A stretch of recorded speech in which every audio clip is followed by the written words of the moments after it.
Hello again. What do you think of me? My fire tonight. I love that.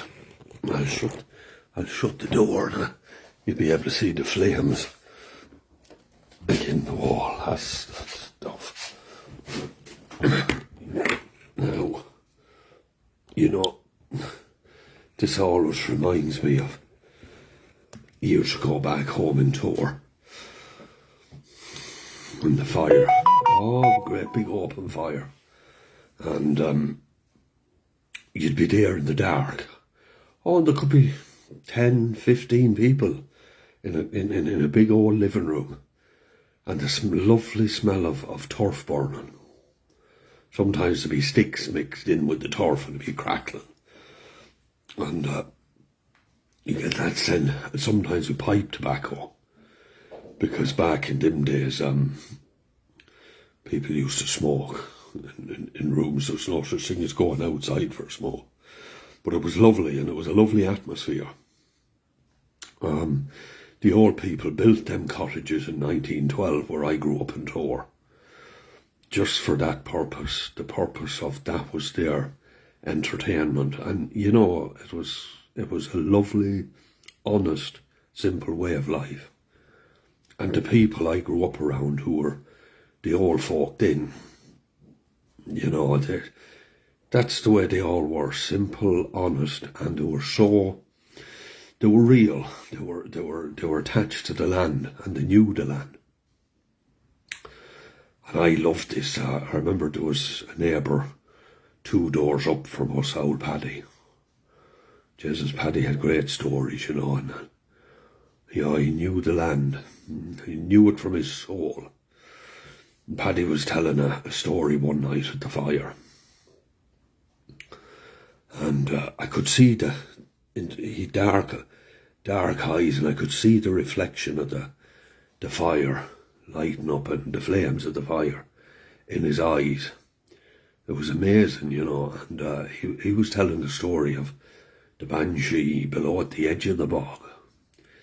And the edge of the bog is a very special place because it's an old gravel boring, which means a carway. It was a carway for horses and carts and donkey and carts, where people drew home their peat turf from the bog every year.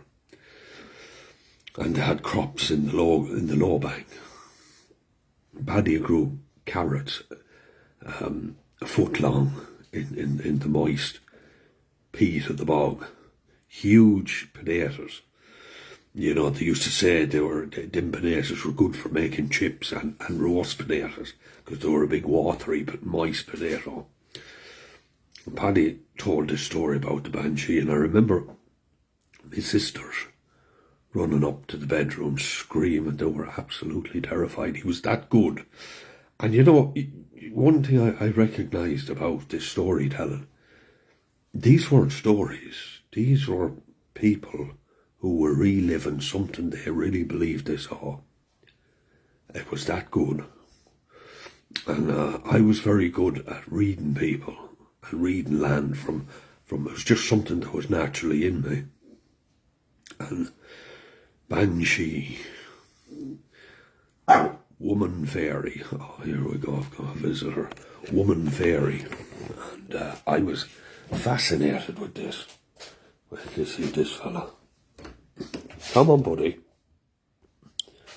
Buddy, you coming in? We're telling a story here. Go away then.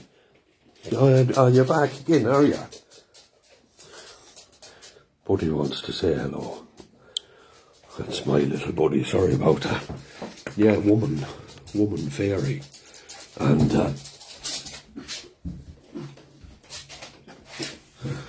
this is something that's, sorry about that, this is something that's centuries old. She was, she goes back to the O's and the Macs, the very old Irish people that fought battles, ferocious battles. And she keened for them when they were in these battles, when they were cut to ribbons and dying on the battlefield. And she's never left. And I was that type. I wasn't like my brothers and sisters. I wasn't like any of them. You know, but I had two lovely sisters that I adored. And it still hurts me to this very day when I hear them sobbing in the rooms, you know, and unable to get out, escape from the fucking nonsense that went on. I was able to go down to this bog because I wasn't afraid of the dark. How would I be afraid of the dark? When I was in an old bedroom, it was bleak, there was nothing in it. An old wardrobe, a second-hand carpet on the floor, and a bunk bed with another yoke in it. Well, we won't go down that road, but that's the way it was, and it was hard. But all this folklore and this magic, it just shone a bright light and it overshadowed all that. I dread to think if I grew up anywhere else how bad it would have been, you know. And anyway, I decided that I wanted to see this edge of the bog. And that story I heard Paddy telling about the banshee the night before his mother died, I wanted to see this for myself, you know. And it was August time of the year, and it was a lovely mild August. And I remember going down to the bog, down that borey. It was a mile long from start to finish. And then you came to the end of the bank, and the end of the bank was just wild bogland for miles. And it separated a very ancient bog from the most fertile land in the whole of Ireland, in Tor, County Westmeath. This place was truly a place of magic. And I remember going down, and poor old Paddy one year did an arse break out, a donkey broke out and got into his field, and he'd carrots, a drill 200 yards long with the finest of carrots you ever could lay your eyes on. They're all about a foot long, and didn't the donkey take a bite out of every carrot as well? It was shocking. But when they were giving out about this, and of course Paddy was fierce upset, his prized carrots ruined, and the postman, old Barty Egan, was lying on a bog barra on the bank, and he cut no turf like sleep. And I there with my catapult like this, firing stones just over his head, and wouldn't the stones stick into the wet bank of the high bank. Oh, because Paddy, don't be at that now. As upset as he was over his carrots, he said, don't be up there. I says, I sure, he's lazy, old York. I says, every time I come down he's sleeping. No, he said, he's not sleeping. I says, he is, look at him. No. He says, that man has visions. He says, that man can go back into that bog. Bunny Quill means bottom of the wood, because the Tor house is up here and it comes down. That fertile grassland comes down, and it's separated by this gravel boreen. And then you have the bog, you have the low bank, and then you have the high bank. The low bank is the cut away part that people cut away.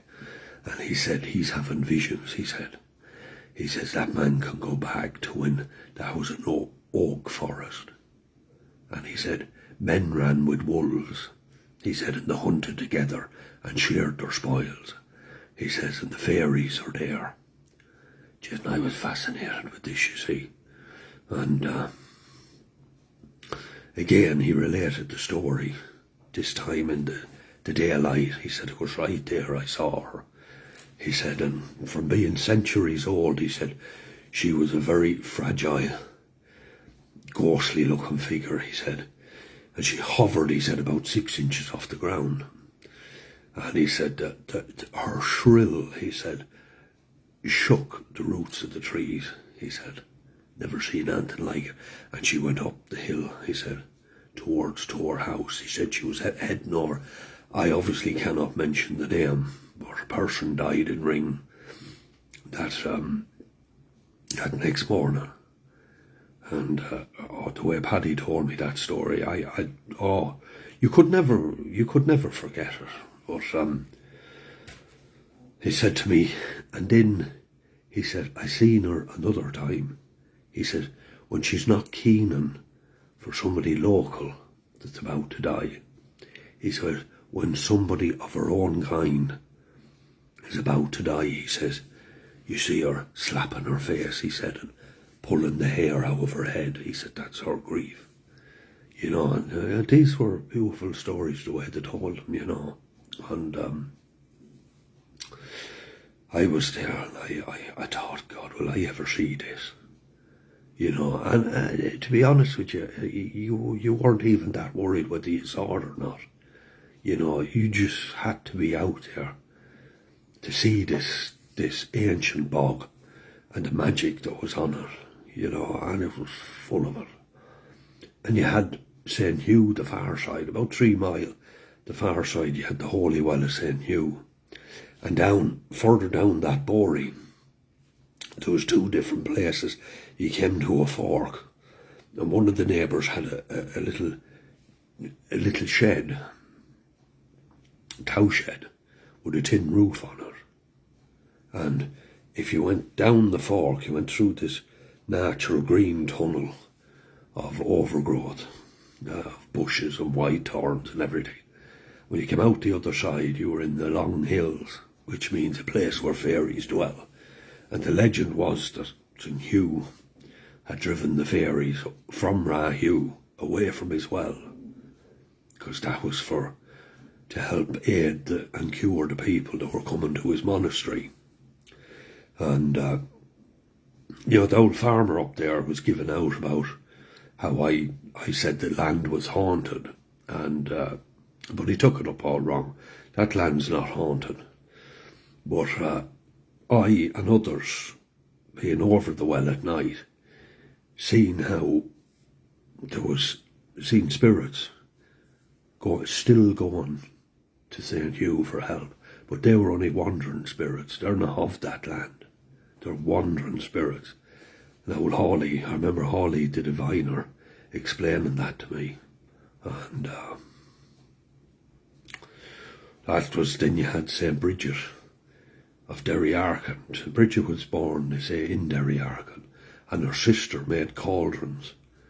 I think she was also called St. Bridget, or Bridget, I should say, at the bottom of Croghan Hill. You know, St. Patrick is well known around Croghan Hill as well. You know, you could not, if you were anywhere spiritual at all, you cannot but feel this all around you. I couldn't understand why people would be afraid in this beautiful place. Because I'll tell you what it was. Because I seen it. I almost lived in it for 10 years. I couldn't keep out of it. It was another world.